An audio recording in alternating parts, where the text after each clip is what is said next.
નમસ્કાર મિત્રો, દેશ અને દુનિયાના સૌથી મોટા સમાચારમાં આપનું સ્વાગત છે। તો આજના તાજા સમાચાર મેળવવા માટે વિડીયોને અંત સુધી જોતા રહો અને આવા જ દરરોજના સમાચાર સૌથી પહેલા મેળવવા માટે આ ચેનલને સબસ્ક્રાઇબ કરવાનું ના ભૂલતા।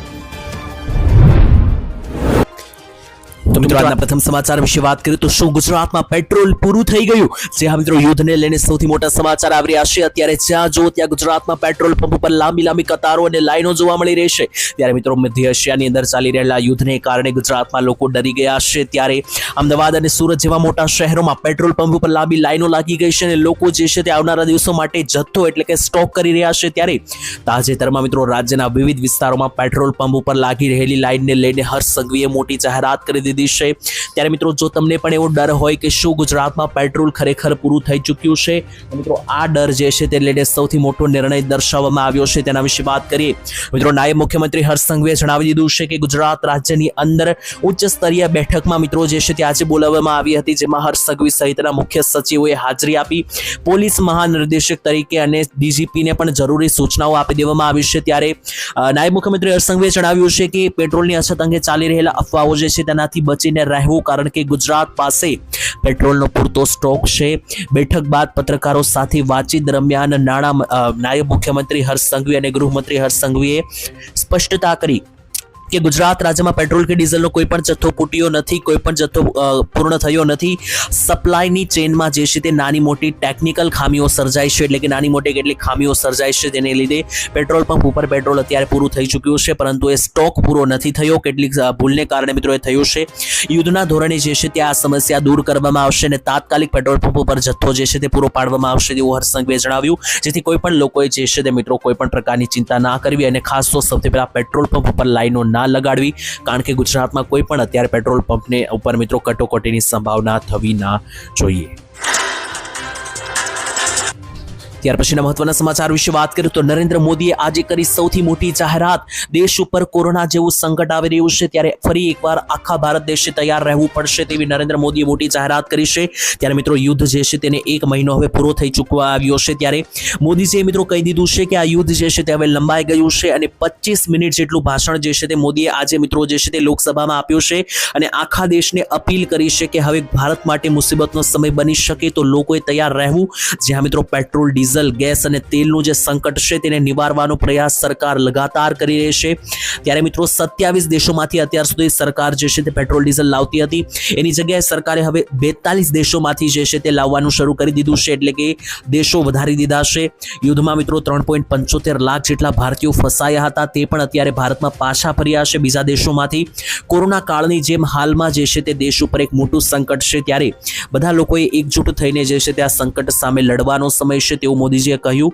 યુદ્ધની અસર જે છે તે લાંબા સમય સુધી હવે રહી શકે તેવું પણ મોદીજીએ કહ્યું। ત્યારે પરિસ્થિતિ મુજબ હવે આપણે સામનો કરવો પડશે અને દેશમાં પૂરતું રાશન જે છે તે ઉપલબ્ધ છે, વીજળી પણ જે છે તે મિત્રો ઉપલબ્ધ છે, પરંતુ વીજળી ઉપર જે છે તે આવનારા સમયમાં અસર થશે, પરંતુ કોલસાનો સ્ટોક જે છે તે મિત્રો ઉપલબ્ધ છે તેવું પણ મોદીજીએ કહ્યું। સાથે કાળા બજારી જે લોકો કરી રહ્યા છે તેમની સામે પણ સખત કાર્યવાહી કરવામાં આવશે, કારણ કે આ મુસીબતના સમયમાં કેટલાક લોકો વીજળી પેટ્રોલ જેવી વસ્તુઓનું કાળી બજારી કરી રહ્યા છે, એમના સામે પણ પગલાં લેવામાં આવશે। અને મોદીજીએ કહ્યું કે દેશ જે છે તે આવા સંકટની સ્થિતિમાંથી પહેલા પસાર થઈ ચૂક્યો છે કોરોના કાળ દરમિયાન।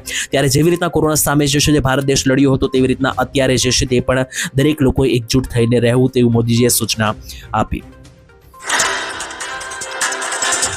ત્યારબાદના મહત્વના સમાચાર જોઈએ તો એક પછી એક સિસ્ટમ જે છે તે ગુજરાતને ધમરોળશે। અમરલાલ પટેલે તો 10 તારીખ સુધીની કરી દીધી આગાહી જાહેર, જ્યાં મિત્રો અમરલાલ પટેલે આવનારા મહિનાને લઈને પણ સૌથી મોટી આગાહી કરી છે કે જેનાથી ખેડૂતો પોતાના કામો જે છે તે અગાઉ પૂરા કરી શકે, કારણ કે વરસાદની સિસ્ટમો હવે એક પછી એક ગુજરાતની જે છે તે ઉપર શરૂ રહેવાની છે। ત્યારે 19 અને 20 તારીખે ગુજરાતમાં અતિ ભારે વાવાઝોડા સાથે માવઠા પડ્યા, ત્યાર પછી હવે 25 અને 26 તારીખે નવો રાઉન્ડ પણ આવી રહ્યો છે, એ પણ તમે જાણો છો, પરંતુ અમરલાલે એની આગળની પણ આગાહી વ્યક્ત કરી દીધી છે।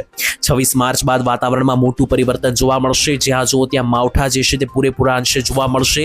આટલું જ નહીં, અમરલાલ પટેલે ચોથા મહિના એટલે કે એપ્રિલ મહિનાને લઈને આગાહી કરી કે ચોથા મહિનાની અંદર જે છે તે 10 તારીખ સુધી જે છે તે ગુજરાત ઉપર પશ્ચિમી વિક્ષેપ જોવા મળશે, જેથી સૌરાષ્ટ્રમાં ધબધબાટી બોલાવી શકે વરસાદ, અને આ દરમિયાન પવન 50 કિલોમીટર પ્રતિ કલાકની સ્પીડ ઉપર જઈ શકે, એટલે કે ભારે પવનો સાથેના વરસાદ જે છે તે આવનારી 10 તારીખ સુધી જોવા જોવા મળી શકે તેવી અંબાલાલે આગાહી આપી છે.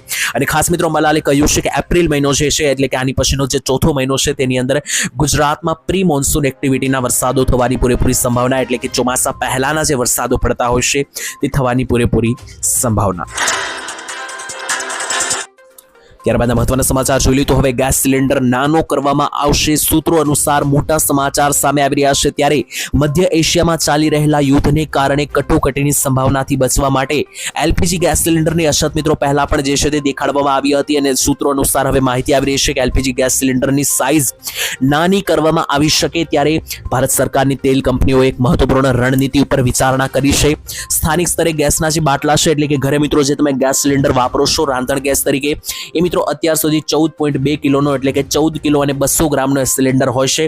તો આ જે 14 કિલોનો સ્ટાન્ડર્ડ ગેસ સિલિન્ડર છે તેને ઘટાડીને 10 કિલોનો બનાવવામાં આવી શકે તેવી યોજનાઓ ઘડવામાં આવી રહી છે. કારણ કે દેશ ઉપર મિત્રો ગેસ સિલિન્ડરની જે કટોકટી છે યુદ્ધ સમયે, ત્યારે તેલ કંપનીઓએ મહત્વપૂર્ણ રણનીતિ ઉપર વિચારણા કરી રહી છે. અને આવનારા સમયની અંદર તમને જે ઘરેલું એલપીજી ગેસ સિલિન્ડર છે એ નાનું થતો પણ જોવા મળી શકે, કારણ કે આ યોજના ઉપર જે છે તે વિચારણા કરવામાં આવી રહી છે. ત્યાર પછીના મહત્વના સમાચાર વિશે વાત કરીએ તો ખાસ કરીને યુદ્ધને કારણે ભારતમાં સંકટ છે, પરંતુ ગભરાવાની જરૂર નથી તેવું પણ મોદીજીએ જણાવ્યું. જ્યાં મિત્રો 35 મિનિટનું જે ભાષણ મિત્રો લોકસભામાં આજે મોદીજીએ આપ્યું છે તેમાં લોકોને સહાનુભૂતિ પણ આપી છે અને કહ્યું છે કે કોઈ પણ પ્રકારે ગભરાવાની કે ડરવાની જરૂર નથી, કારણ કે જરૂરી જે વસ્તુઓ છે તે ઉપલબ્ધ કરવામાં આવશે. દેશના નાગરિકોએ કોઈ પણ પ્રકારની ખલેલ જે છે તે આપવામાં આવશે નહીં. તો મિત્રો તેને લઈને મોદીજીએ શું કહ્યું વિસ્તારથી જાણીએ. તો મિત્રો રવિવારે મંત્રીઓની સાથે જે બેઠક મળી ત્યાર પછી મિત્રો તેનો ઉલ્લેખ કરતા સાંસદ લોકસભાની અંદર મિત્રો મોદીજીએ કહ્યું કે સરકાર ટૂંકા ગાળાના અને લાંબા ગાળાના આયોજનો ઉપર કામ કરી રહી છે. ખાસ કરીને ખેડૂતોને ખાતરની અછત ના સર્જાય તે માટે પણ સરકાર કામ કરી રહી છે. એટલે કે યુદ્ધની વચ્ચે ખેડૂતોને ખાતરની અછત ના સર્જાય તે ઉપર પણ મિત્રો સરકાર વિચારણા કરી રહી છે. બીજા નંબર ઉપર પશ્ચિમ એશિયામાં ચાલી રહેલા યુદ્ધને કારણે ભારતમાં ઓઇલ ઇમ્પોર્ટ ઉપર અસર ના પડે, એટલે કે પેટ્રોલ ડીઝલ ગેસ ઈંધણ ઉપર અસર ના પડે, એના માટે પણ સરકાર બીજા વિકલ્પો ઉપર વ્યવસ્થાઓ કરી રહી છે. મોદીજીએ કહ્યું અને ખાતરી આપી કે જીવન જરૂરી જેટલી પણ વસ્તુઓ છે તે ઉપલબ્ધ કરાવવામાં કોઈ પણ ખલેલ પહોંચાડી દેવામાં નહીં આવે. તો તમામ લોકોએ જે છે તે ગભરાવાની જરૂર નથી. જીવન જરૂરી વસ્તુઓ જે છે તે તમને મિત્રો પહોંચાડવામાં આવશે અને એનાથી મિત્રો કોઈ પણ પ્રકારની ગભરાવાની કે ડરવાની જરૂર નથી. ત્યારબાદ મહત્વના સમાચાર જોઈએ તો નેટના પૈસા ભરીએ છીએ તો શા માટે ઇન્ટરનેટ જે છે તે પૂરું થઈ જાય છે તેવું રાઘવ ચડ્ડાએ મોટી જાહેરાત કરી. ત્યારે રાજ્યસભાની અંદર સભ્ય અને આમ આદમી પાર્ટીના નેતા રાઘવ ચડ્ડાએ મિત્રો ટેલિકોમ કંપનીઓને લઈને મિત્રો જે છે તેની ઉપર મોટો કટાક્ષ કર્યો. જો મિત્રો તમે પણ આ વિડીયો જોઈ રહ્યા છો એનો મતલબ કે તમે મોબાઈલ ફોનની અંદર રિચાર્જ કરાવો છો અને નેટ વાપરો છો, તો નેટને લઈને જ મિત્રો વાત કરવામાં આવી છે. રાઘવ ચડ્ડાએ મિત્રો કહ્યું કે મોબાઈલ રિચાર્જ યોજનાઓનો જે મિત્રો પ્લાન હોય છે એ મુજબ દરરોજ 1.5 GB કે 2 GB કે 3 GB જેવા નેટ જે છે તે મિત્રો આપવામાં આવે છે. જ્યારે મિત્રો તમે જે નેટ પુરાવો છો તો એ નેટ તમે જો વાપર્યું ના હોય તો રાત્રિના 12 વાગ્યા પછી જે છે તે નેટ મિત્રો ફરીથી શરૂ થાય છે અને પાછળનું જે વાપર્યા વગરનું નેટ છે એ પણ મિત્રો જે છે તે વ્યર્થ ગણાવવામાં આવે છે. તો મિત્રો રાઘવ ચડ્ડાએ જણાવ્યું કે જો કોઈ વ્યક્તિએ નેટ ના વાપર્યું હોય તો અને અડધી રાત્રિ મિત્રો જે છે તે નેટ પૂરું થઈ જાય છે તો આના બદલે જે છે તે પૂરેપૂરી ચૂકવણી થવી જોઈએ. એટલે કે જો નેટ ના વાપર્યું હોય તો એ નેટના પૈસા પાછા મળવા જોઈએ કે એ નેટ મિત્રો આગળ વધારે વાપરવા માટે મળવું જોઈએ તેવું પણ મિત્રો રાઘવ ચડ્ડાએ માંગણી કરી. તો જો મિત્રો તમે મોબાઈલ ફોનની અંદર નેટ પુરાવશો તો તમે જાણો છો કે કેટલીક લિમિટ સુધી એટલે કે 1.5 GB કે 2 GB જેટલું નેટ મળે છે. અને જો તમે નેટ નથી વાપરતા તો એ નેટ મિત્રો વડફાઈ જાય છે અને એના કોઈ પૈસા તમને પાછા મળતા નથી. તો રાઘવ ચડ્ડાએ કર્યું કે જો કોઈ વ્યક્તિ નેટ નથી વાપરતો અને રિચાર્જ પહેલેથી પુરાવેલું છે તો એ પૈસા એનું વળતર જે છે તે ચૂકવણી કરવામાં આવી જોઈએ કે નહીં. આ મામલે મિત્રો તમારો શું વિચાર છે જરૂર કોમેન્ટની અંદર લખીને જણાવી આપજો. ત્યાર પછીના ખૂબ જ મહત્વના સમાચાર જોઈએ તો ભાગીને લગ્ન કરવાને લઈને સૌથી મોટી જાહેરાત પરસોત્તમ રૂપાલા તરફથી કરવામાં આવી. ગુજરાતમાં મિત્રો ભાગીને લગ્ન કરવાની પ્રથા જે છે તે અત્યારે ખૂબ જ વધી રહી છે અને ખાસ કરીને આને લઈને રાજકોટ જિલ્લાની અંદર મિત્રો ઈશ્વરિયા ગામે ઉમિયા ધામ દ્વારા કરવામાં આવેલા કડવા પાટીદારોનું એક સંમેલન યોજવામાં આવ્યું હતું. જ્યાં મિત્રો પરસોત્તમ રૂપાલાએ સામાજિક મૂલ્યો, કૌટુંબિક માળખા અને આધુનિક રિવાજો ઉપર ગંભીર ટકોર કરી. મિત્રો ખાસ કરીને અહીંયા પરસોત્તમ રૂપાલાએ માહિતી આપી સહકુટુંબમાં કે ગામડે રહેતા જેટલા લોકો લોકો છે તેમને અત્યારે દીકરી કોઈ દેવા માંગતું નથી. આવી માનસિકતા ઉપર ચિંતા વ્યક્ત કરી તેમણે જણાવ્યું કે દીકરીઓ દ્વારા ભાગીને લગ્ન કરવામાં આવે છે. પ્રેમ લગ્નો અંગે પોતાનો મત વ્યક્ત કરતા રૂપાલાએ કહ્યું કે આજે જે છે તે આજના સમયની અંદર માતાઓ અને દીકરીઓ વચ્ચે વાત કરવાની અને સંવાદ કરવાનું ઘટી ગયું છે. આ જ કારણ છે કે અત્યારની દીકરીઓ જે છે તે આવું પગલું ભરે છે. સાથે મિત્રો પરસોત્તમ રૂપાલાએ જણાવ્યું કે લગ્ન પહેલા જે છે તે પ્રી વેડિંગ એટલે કે ફોટા પડાવવાનો રિવાજ પહેલા નહોતો. સિત્સર ઉમિયાધામ નક્કી કરે તે જ તારીખે લગ્ન પણ પહેલા થતા. તો આ જે મિત્રો નવી પ્રથાઓ છે તે જરૂરિયાત નહોતી પહેલા અને રિવાજો અડખે પડખેની અપનાવવામાં આવ્યો છે તેવું પણ મિત્રો તેમણે કહ્યું. સાથે મિત્રો પહેલા લગ્નનો જેટલો ખર્ચો થતો એટલો જ ખર્ચ આજે માત્ર આલ્બમ બનાવવામાં એટલે કે ફોટા પાડીને મિત્રો જે છે આટલો ખર્ચો પહેલા આટલા ખર્ચામાં લગ્ન પૂરા થઈ જતા. લગ્નના ગીતો મહિલાઓ ગાતી અને હવે જે છે તે બધું ભાડે આપી દેવામાં આવતું હોય છે. આ પરિસ્થિતિ પર ચિંતા વ્યક્ત કરતા મિત્રો પરસોત્તમ રૂપાલાએ ચિંતા વ્યક્ત કરી અને જણાવ્યું. રૂપાલાએ કહ્યું કે ઘરે કે કુટુંબમાં કેટલા ડસ્ટબિન કેટલા છે એવું પણ લોકો પૂછે છે અને સહકુટુંબમાં દીકરી આજે કોઈને દેવી નથી એટલે કે જો કોઈ કુટુંબ સાથે રહેતું હોય તો કોઈ દીકરી દેવા માંગતા નથી અને ગામડે પણ આજે કોઈ દીકરી દેવા માંગતા નથી. આ માનસિકતા ઉપર મિત્રો જે છે તે ખાસ પરસોત્તમ રૂપાલા દ્વારા ચિંતા વ્યક્ત કરવામાં આવી. ત્યાર પછીના મહત્વના સમાચાર જોઈએ તો સોના ચાંદીની માર્કેટ અચાનક પડી ભાંગી. ત્યારે મિત્રો જણાવે કે યુદ્ધની પરિસ્થિતિના ભાગરૂપે અત્યારે જે છે તે લગાતાર ચિંતા વધી રહી છે. સોના ચાંદીની માર્કેટ તૂટી.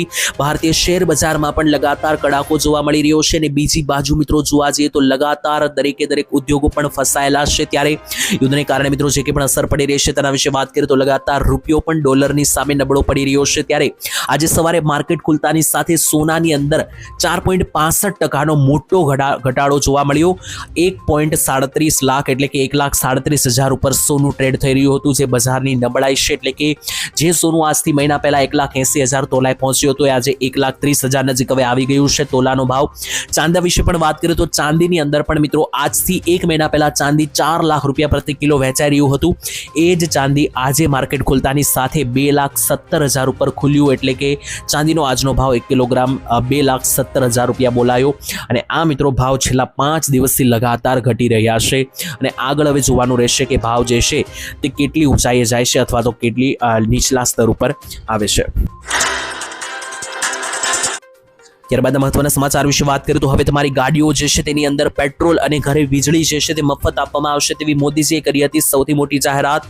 ત્યારે મિત્રો ગુજરાત પ્રવાસે આવેલા પ્રધાનમંત્રી મોદીએ સુરેન્દ્રનગરની અંદર જંગી સભા સંબોધી હતી 2024ની અંદર. ત્યારે આ સભામાં મિત્રો મોદીજીએ કહ્યું હતું કે 300 યુનિટ મફત વીજળી અને દરેક લોકોને જે છે તે મફતમાં પેટ્રોલ જે છે તે મળશે તેવી પણ મિત્રો તેમણે પ્લાન બનાવ્યો હતો.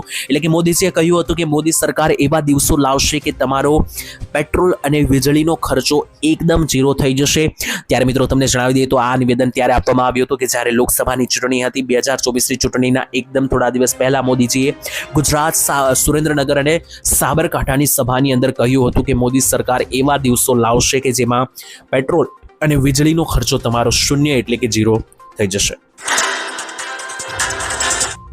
ત્યારબાદના મહત્વના સમાચાર વિશે વાત કરીએ તો 1 તારીખથી બદલાશે પાન કાર્ડના નિયમો. સૌથી મોટા સમાચાર જ્યાં મિત્રો આધાર કાર્ડ અને પાન કાર્ડ જે છે તે ખૂબ જ મહત્વના પ્રૂફ એટલે કે દસ્તાવેજો ગણવામાં આવે છે અને ભારતની અંદર ઘણા બધા નિયમોની અંદર લગાતાર બદલાવો કરવામાં આવતા હોય છે અને જો તમે આ નિયમોનું પાલન નહીં કરો તો પાન કાર્ડની અંદર તમારે ઘણી બધી સમસ્યાનો સામનો કરવો પડી શકે. જો મિત્રો તમારા પરિવારમાં કોઈ પણ વ્યક્તિને નવું પાન કાર્ડ બનાવવાનું હોય તો ખાસ વહેલા તે પહેલાને ધોરણે બનાવી લેજો કારણ કે 30 તારીખ પછી આ કરવું મુશ્કેલ બની જશે. જ્યાં મિત્રો આવનારી 1 તારીખથી એટલે કે 1 એપ્રિલ 2026થી પાન કાર્ડ બનાવવું જે છે તે લોટાના ચણા ચાવવા બરાબર થઈ જશે કારણ કે અત્યાર સુધી લોકો જે છે તે માત્ર આધાર કાર્ડ દ્વારા પાન કાર્ડ માટે અરજી કરી શકતા હતા પરંતુ 1 તારીખ પછી નિયમો ફરી જશે. તમારે પાન કાર્ડ કઢાવવા માટે જન્મ તારીખનો દાખલો, વોટર આઈડી, 10માનું સર્ટિફિકેટ આવી બધી વસ્તુઓ જે છે તે દેખાડવી પડી શકે. તો અત્યાર સુધી તો આધાર કાર્ડ ઉપરથી પાન કાર્ડ નીકળી જતું હતું અને 1 તારીખ સુધી નીકળી પણ જશે. તો 1 તારીખમાં મિત્રો સુધીમાં તમારે જો પાન કાર્ડને એવું કઢાવવું હોય તો કઢાવી લેજો. અને મિત્રો તમને જણાવી તો બીજા પણ ઘણા બધા નિયમો બદલાઈ રહ્યા છે 1 તારીખથી. જેમ કે પાન કાર્ડની મર્યાદા સરકારે 10 લાખ રૂપિયાથી વધારીને 20 લાખ કરી દીધી છે. 5 લાખ રૂપિયા સુધી મિત્રો જો તમે કોઈ ગાડી ખરીદો છો તો તમારે હવે પાન કાર્ડ આપવું પડશે. આટલું જ નહીં, તમે 20 લાખથી ઉપરનું કોઈ ઘર અથવા કોઈ પ્રોપર્ટી પણ ખરીદો છો તો પણ પાન કાર્ડ ફરજિયાત છે. આ બધા નિયમો 1 તારીખથી લાગુ થશે જેમાં દરેક પાન કાર્ડ ધારકોએ ધ્યાન આપવું અને જો નવું પાન કાર્ડ કઢાવવાનું હોય તો પણ ધ્યાન આપવું. ત્યારબાદ મહત્વના સમાચાર જોઈએ તો ખેડૂતોને મળ્યા મફત સ્માર્ટફોન, તો કેટલા ખેડૂતોને મળ્યા જ નહીં. જે મિત્રો તમે જાણતા હશો કે સરકાર એક યોજના ચલાવે છે જેનું નામ છે પ્રધાનમંત્રી સ્માર્ટફોન સહાય યોજના, જેમાં સરકાર ખેડૂતોને મફત મોબાઈલ ખરીદવા માટે પૈસા આપે છે, કારણ કે આજનો જમાનો લેટેસ્ટ ટેકનોલોજીનો થઈ ગયો છે. ખેડૂતો પણ આ ટેકનોલોજીથી પાછળ ના રહી જાય એટલા માટે સરકાર ખેડૂતોને મોબાઈલ ફોન ખરીદવા માટે 6,000 રૂપિયાની સહાય આપે છે, કારણ કે ખેડૂતો આ પૈસાનો લાભ લઈને મોબાઈલ ખરીદી શકે અને આ મોબાઈલનો ઉપયોગ જે છે તે મિત્રો અલગ અલગ ખેતી પદ્ધતિઓ કરવા માટે શીખી શકે. અને આ યોજનાની અંદર મિત્રો થયું એવું કે આ યોજનામાં સરકાર મોબાઈલ ખરીદવા માટે 6,000 રૂપિયાની સહાય આપે છે. તો જો તમારે પણ મોબાઈલ ખરીદો હોય, પ્રધાનમંત્રી સ્માર્ટફોન સહાય યોજનાની અંદર તમે જે છે તે આ યોજનાનો લાભ લઈ શકો, ફોર્મ ભરી શકો. આ યોજનાની અંદર મિત્રો તમને જણાવી દઈએ તો ખાસ કરીને રાજ્યમાં 21,295 સ્માર્ટફોન યોજનાના લાભાર્થી સામે 1,57,759 લાભાર્થી અરજી આઈ ખેડૂત પોર્ટલ ઉપર તંત્રને મળી હતી. અને ટોટલ 21,000 જેટલા લોકોને મોબાઈલ ફોન આપવાનો હતો, એમાંથી માત્ર હજુ 8,000 લોકોને જ મળ્યો છે, જેથી ઘણા બધા લોકોએ આનો વિરોધ પણ કર્યો. પરંતુ આવનાર સમયમાં મિત્રો સરકાર જે છે ત્યાં મોબાઈલ ફોન સહાય જાહેર પૈસા જે છે તે તમારા ખાતામાં નાખી શકે. જે પણ લોકોએ હજુ અરજી નથી કરવી અને કરવી હોય તો કરી શકે. તો સરકારે પાક નુકસાન સહાયને લઈને સૌથી મોટી જાહેરાત કરી દીધી છે. ત્યારે ગુજરાતના કૃષિ મંત્રી જીતુભાઈ વાઘાણીએ મિત્રો 19 અને 20 તારીખે ગુજરાતમાં ભારે વાવાઝોડાને કારણે ખેડૂતોને જે કંઈ પણ નુકસાન થયું છે તેની સહાય આપવાની જાહેરાત કરી છે. ત્યારે ગુજરાતમાં છેલ્લા કેટલાક દિવસોથી બદલાયેલા હવામાનને લઈને કમોસમી વરસાદ, ભારે પવન અને વાવાઝોડા સાથે આવ્યો, જેને કારણે છેલ્લે કેટલીક કલાકોની અંદર ગુજરાત રાજ્યના ખેડૂતોને ભારે નુકસાન ગયું છે. તો આ નુકસાનીની સહાય જે છે તે વળતર રૂપે ખેડૂતોને ચૂકવવામાં આવશે, કારણ કે ખેડૂતોને જેટલું પણ મોટા પાયે નુકસાન ગયું છે. આ પરિસ્થિતિ વચ્ચે રાજ્યના કૃષિ મંત્રી જીતુભાઈ વાઘાણીએ અમદાવાદમાં મહત્વનું નિવેદન આપ્યું છે. તેમણે જણાવ્યું છે કે રાજ્યમાં ભારે પવન અને વરસાદને કારણે થયેલા નુકસાનનો અંદાજ મેળવવા માટે કૃષિ વિભાગને તપાસના આદેશો આપી દેવામાં આવ્યા છે. કૃષિ મંત્રી જીતુભાઈ વાઘાણીએ જણાવ્યું કે ક્લાઇમેટ ચેન્જ એટલે કે હવામાન બદલવાને કારણે રાજ્યના અનેક વિસ્તારોની અંદર કમોસમી વરસાદ અને જોરદાર પવન, વાવાઝોડું ફૂંકાયું હતું. આ કુદરતી આફતોને કારણે ખેડૂતોને ઊભા પાકો બરબાદ થયા છે અને ખેડૂતોને જેટલું પણ નુકસાન થયું છે તો એનો જે છે તે સૌથી પહેલા સરકાર સર્વે કરીને એક રિપોર્ટ બનાવશે અને આ જે રિપોર્ટ તૈયાર કરવામાં આવશે તેની અંદર અસરગ્રસ્ત વિસ્તારોમાં નુકસાનીનો સર્વે કરવાની સૂચના પણ આપી દેવામાં આવી છે. અને જ્યાં સર્વે કરવામાં આવશે ત્યાર પછી ક્યાં કેટલું નુકસાન થયું તેનો રિપોર્ટ બનાવવામાં આવશે અને રિપોર્ટ જે બનશે ત્યાર પછી સરકાર જે છે તે નિયમ અનુસાર ખેડૂતોને સહાય કરવા અંગે યોગ્ય વિચાર કરશે, યોગ્ય નિર્ણય લેશે, તેવી જાહેરાત કૃષિ મંત્રી જીતુભાઈ વાઘાણીએ કરી. ત્યાર પછીના મહત્વના સમાચાર વિશે વાત કરીએ તો પતિ પત્નીને 10,000 રૂપિયાની સહાય આપવામાં આવશે. તો મિત્રો તમારા પણ છેલ્લા 2 વર્ષમાં લગ્ન થયા હોય, એટલે કે છેલ્લા કેટલાક સમયમાં જો તમારા લગ્ન થયા હોય, એટલે કે હવે થયા હોય અથવા આવનારા સમયમાં થવાના હોય, તો આવી પરિસ્થિતિમાં સરકાર જે છે તે એક યોજના ચલાવે છે, જેમાં સરકાર જે છે તે પતિ પત્નીને 10,000 રૂપિયાની સહાય આપે છે. જે મિત્રો કુંવરબાઈનું મામેરું નામની આ યોજના છે અને આ કુંવરબાઈનું મામેરું છે તે યોજના અંતર્ગત સરકાર 10,000ની સહાય જે છે તે પરિણીત લોકોને આપવા જઈ રહી છે. જેમાં મિત્રો તમારે એક ઓનલાઈન ફોર્મ ભરીને તમારા ડોક્યુમેન્ટ અપલોડ કરવાના રહેશે, જેમાં કયા ડોક્યુમેન્ટ એટલે કે પ્રૂફ જોશે તેના વિશે તમને જણાવું. તો આમાં મિત્રો કન્યાનું આધાર કાર્ડ, કન્યાના પિતાના વાર્ષિક આવકનો દાખલો, લગ્નનું પ્રમાણપત્ર, સ્વઘોષણા પ્રમાણપત્ર અને કન્યાના બેંક ખાતાની પાસબુક, આટલા ડોક્યુમેન્ટ સાથે મિત્રો તમારે જે છે તે ઓનલાઈન અરજી